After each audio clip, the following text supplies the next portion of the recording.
2025 credit repair hacks nobody is talking about? This series is going to blow your mind because this is exactly what people are charging you thousands of dollars for. I'm going to leave the playlist below, and guess what? I've also put together this guide so you don't have to watch all of the different videos to find out what the hacks are. You can purchase the guide. It's less than a cup of coffee, guys. You know, I always want to be fair to everyone, but I want you to understand that you doing credit repair in 2025 is going to be how you get the best results. Join the credit community and I show you exactly how to do it. Of course, if you want me to do it just because you don't have the time, you don't want to learn something new, that's totally fine as well. Reach out and I'll make sure you're taken care of. But we're going to get right into the video. We're not going to waste any time today, folks. We're going to be talking about the CFPB and the Better Business Bureau. Two places that you can use to help you in your credit repair journey. Whether you are helping other people with their credit repair, or you're even working on your own credit and maybe some family members around you, this is the type of information people don't want to share. They want to charge you for it. They want you to join their program. I'm giving you all the information that you need to know, not what you want to hear, because I can easily get on here and probably sell someone, but I'm really not that great at it, to be honest with you guys. I would rather provide value to you guys and allow you to learn. So this is what we're going to do. And again, this guide is got a ton of information in it. It's like over 60 pages. I put it together so you can learn all of these different strategies. The first one we're going to talk about is the CFPB. This is really the only government entity out there that is a bureau. The reason being is we're so used to calling Experian, TransUnion, Equifax the credit bureaus. Really, the CFPB is the bureau. They are the Consumer Financial Protection Bureau. They are the ones that enforce the credit bureaus to do their dang job and make them enforce the law. They really enforce the law. So they're kind of the enforcers. So when you're not getting anywhere, the credit bureaus are playing with you. They're like, hey, we received something from you. It doesn't look like it's from you. They send these stall tactic letters. You know, they all do it. That is when you want to get the CFPB involved. You want to reach out to the credit bureaus first, allow them a reasonable amount of time to correct the problem, and then you can get the CFPB. Now, what's a reasonable amount of time? In my opinion, it's about 60 days. Put the accounts under dispute. So you put the credit bureaus on notice. You can send that out certified mail return receipt. So you have a copy of it. You can provide a copy of that to the credit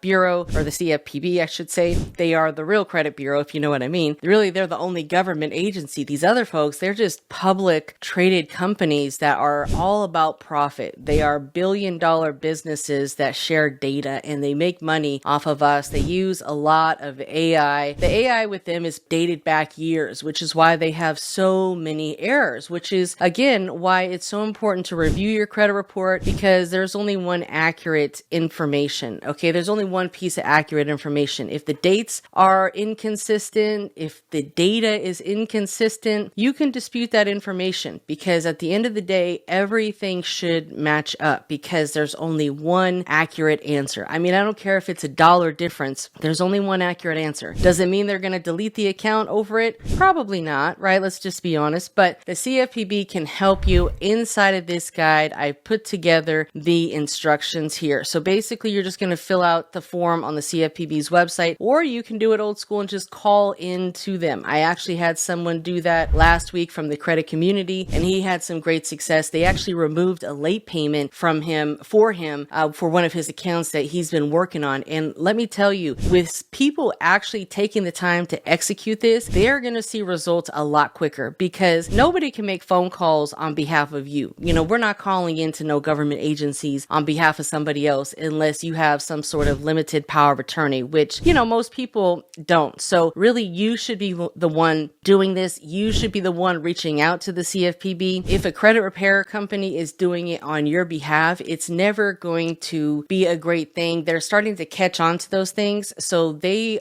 can even see if it is a new email address. They want you to use your email address. And obviously they have a lot of data on file as well. So they probably already have one of your email addresses on file. So they're going to verify that this is an account that you actually set up, or else you're going to start getting those notices in the mail saying, hey, we received a complaint, but we don't think it's from you. They do that same stuff. So it's really important that you file the CFPB complaint from your IP address. If you don't know what to put, you can actually go to their website and search some of the previous complaints. If you're making a complaint against Experian, TransUnion, or Equifax, they actually have a database where you can see other people's complaints, and you can just piggyback off of that if it's, similar to your situation. You can also see complaints made against collection agencies, and every complaint is going to be separate. So if you have a complaint against TransUnion, that's going to be one complaint. Another complaint against Experian, another complaint against Equifax. And then if you're going to be making a complaint against the collection agency, that's going to be another complaint. So you only want to make one complaint towards one entity at a time and list all of the items that that particular entity, you have an issue with and what you want done about it. Okay, you have to give the reason why you're disputing this information and the instruction on what you want done about it. It's very important that you put that information. All that you're going to need to put is just the account number and the account name, exactly how it is listed on your credit reports. If you need to get a copy of your credit reports, I've left a link below. You can do so. I like Smart Credit or, 𝑪𝒓𝒆𝒅𝒊𝒕 because it gives you all three credit bureaus side by side, which makes it easy to point out errors versus like Experian, where you have to look at every report separately. And of course, when it's not side by side, it's really hard. So I like the three bureau reports so you can,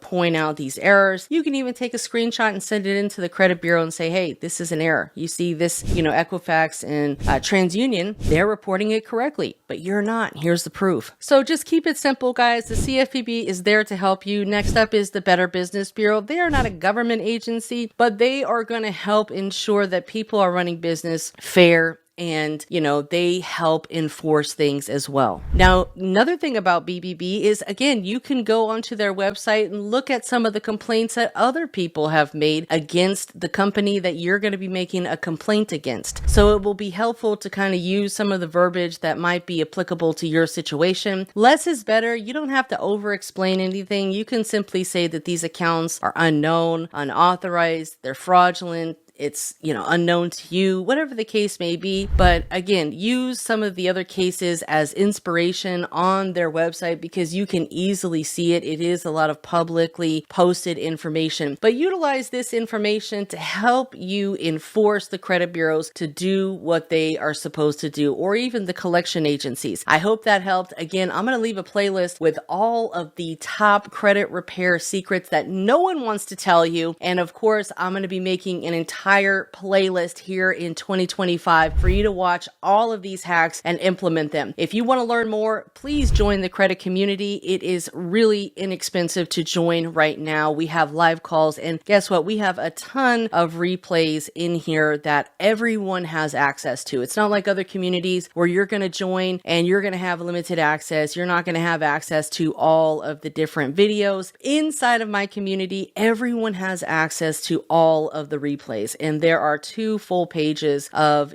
calls and replays and mastery classes that we've had so far. And guess what? You got access to all of them. Don't waste any time. Things are not always going to stay this inexpensive. Not everyone's always going to have access. So join now, get locked in with that price that we have going on right now. And I hope you guys have a wonderful year starting. I look forward to helping you guys. Thank you so much for watching the video. If you haven't by now, make sure that you have subscribed to the channel. Give me a huge thumbs up. That really helps the engagement with my video, and leave a comment below. If you haven't already got the free credit kit, get that free credit kit. The link is below. If you comment the word kit, I will send you access to the free credit kit, which has a ton of value in it for free. And the link is below if you want to purchase this 25 plus credit repair secrets that nobody is telling you about. So take care, and until next time, take action.